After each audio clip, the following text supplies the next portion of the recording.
Excellence Online. Subscribe to our channel now for more educational videos and press the bell icon for more updates. Bismillahirrahmanirrahim. This is Adnan from Excellence Online platform. Today I'm gonna teach about the progress. It was composed by Saint John G. Irving. In the previous classes we discussed first part and second part. Right now we are discussing part 3. Mrs. Madden, Professor Henry Corey. Both are siblings, both have different personality dimensions. One is anti-war figure, second is pro-war figure. One is sensitive, second is senseless or hard-hearted. Professor Henry Corey, Mrs. Madden, both have discussions, and Mrs. Madden, she criticizes Professor Henry Corey. She said that someone like you invented a bomb, and that bomb was used against Eddie. Eddie and his along with his battalion, they were killed. Basis of one shell, one bomb. If you make bomb, if you form a bomb, you are not serving your nation. In fact, you are disturbing humanity. A human being will be destroyed. They will be ruined. They will be lost. Right? In these bombs. And in last, she criticizes, she blames Professor Henry Corey by saying these words: "You are fool, Henry, a dull, unimaginative, bloodless fool, and you are made wickedly horrible mad. You do not have emotions, you do not have sentiments, you do not have any kind of imagination. You cannot understand human sufferings. You cannot realize my sufferings. A mother like me who suffers a lot." Second, Mrs. Madden and Mr. Madden. Here we have discussions, spouse discussion, Mr. Madden and Mrs. Madden. The real name of Mrs. Madden is Charlotte.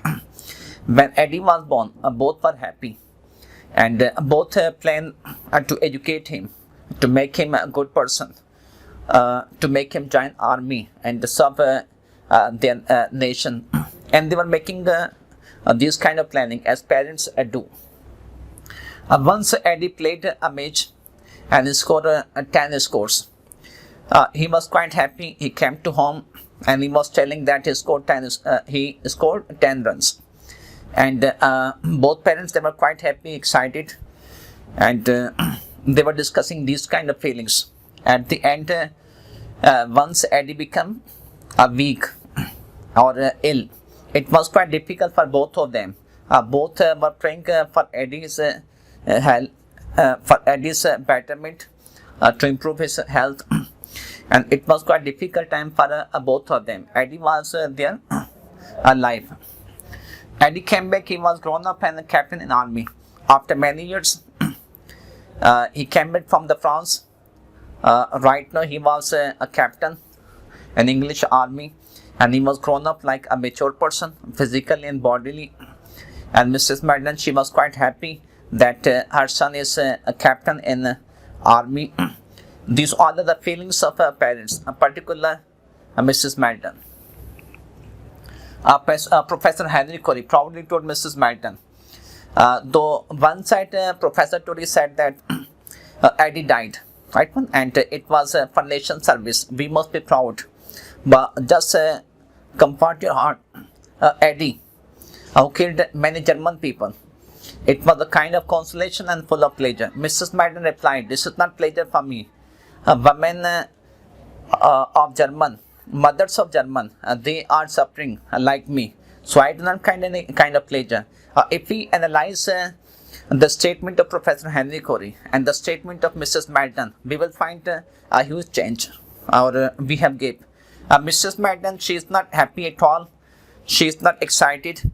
She knows human sufferings, whether a mother from English society or from German society or from English society or from any other society of the world. If any family has a kind of damage or death, this is a huge suffering for a whole family for entire life. She directly told Professor Henry Corey, "I do not get any kind of pleasure or excitement if Eddie killed German soldiers. German soldiers, French soldiers or English soldiers. If they were killed, their family would suffer. So I do not feel any kind of pleasure or happiness. It was the direct statement against Professor Henry Corey. Yes, when he praises Eddie, that Eddie was quite brave, intelligent, gallant. He killed many German boys. Number next, Professor Henry Corey criticizes. First, he criticizes that you will not appreciate me, Mrs. Madden. She was criticizing Professor Henry Corey for invention of a deadly bomb. Professor Henry Corey, one side he was supporting Mrs. Madden for being a sibling. On the other side, he criticizes that you will not appreciate me, you will not praise me, though I have invented a bomb that is deadlier bomb. People will remember me and my bomb. It is a revolutionary invention from my side. It's a kind of service that I am doing for my nation. I will ask for lump sum for my bomb. Governments are spending millions of pounds. He is telling us the importance of his bomb. 1919, it was time of invention, particular scientific weapons and missiles, right, and tools for the war. Most of the professors, most of scientists were busy. Professor Henry Corey was one of them. He told that they will offer me millions of pounds, and if you were in place of me, what would be your demand? Mrs. Madden, she replied, I would not demand of any pounds or dollars. I would demand my son, Tom Eddie. Mrs. Madden shared her feelings for Eddie, as we have discussed. Mrs. Madden, apart from sister and a social person, she is a mother. She shared her feelings for Eddie and for her husband to Professor Henry Corey. She was quite upset. It was a kind of intense grief for her when Eddie died. Ultimately, her husband died. She is alone. And she went to the past, nostalgia, reminiscence, past memory. She lived in past memory because of intense grief, unhappiness. Number next, heated arguments we have. At the end of the play, Professor Corey and Mrs. Madden, both they have huge arguments. Mrs. Madden requested Professor Corey, please destroy your invention. I request you, I appeal you, I beseech you, I beg you to destroy your invention if you love Eddie.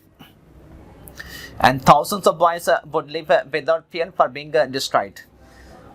It was the statement of Mrs. Madden. Professor Corey replied, if I ruin my invention, if I destroy my invention, other people would invent a deadlier bomb than me. This is not, it's a fantastic thought, but this is not applicable thought or practical approach. Number second is Mrs. Madden. It was another good reply. If you destroy your invention, you can set one example. Maybe you will change people's mind. They will not invent these kind of things. Number next, we have again heated arguments. I beg you to destroy invention. It was repetition. Mrs. Madden, she was repeating, forcing, emphasizing that destroy your invention. Professor Corey, he was stunned. He was replying with severe speed, I will not destroy my invention. I spent my whole life, 50 to 60 years. I didn't get married. I invented this bomb for dedications and commitment. I cannot do this thing. At the end of this, he was quite peevish and he said rubbish, women rubbish, as he didn't like the females. I will destroy. Mrs. Madden told that there was the table. She turned the table on the ground and it was a kind of maze. Professor Corey, he was laughing and he was angry. The invention was not on the table. The formula is not on the table. It is in my mind. Finally, Mrs. Madden takes a knife unconsciously in her hand when Corey was cleaning the maze. She tried to convince Professor Henry Corey. She besieged Professor Henry Corey. She requested Professor Henry Corey to destroy, to withdraw your invention. It is better for human being. If you invent, if you launch your invention, it will destroy thousands of bikes like Eddie. But he was quite stunned. He said, I cannot do this. Finally, Mrs. Madden, she took a knife. She dragged the knife into his bag and Professor Corey died. At the end of the play, Mrs. Madden, she killed Professor Henry Corey and she saved humanity, according to writer. There are different questions, criticism, writers, experts, they create, analyze the drama in the scene of after World War I. So it was a kind of message, war will bring devastations, death, destruction, ruin. It will not bring any kind of peace and prosperity or development. It was better that people like Mrs. Madden, they should stand up and they should fight against the war. Right? Whether people are from European or Asian people or American people, they must be united if they want to make the place happier. Thank you.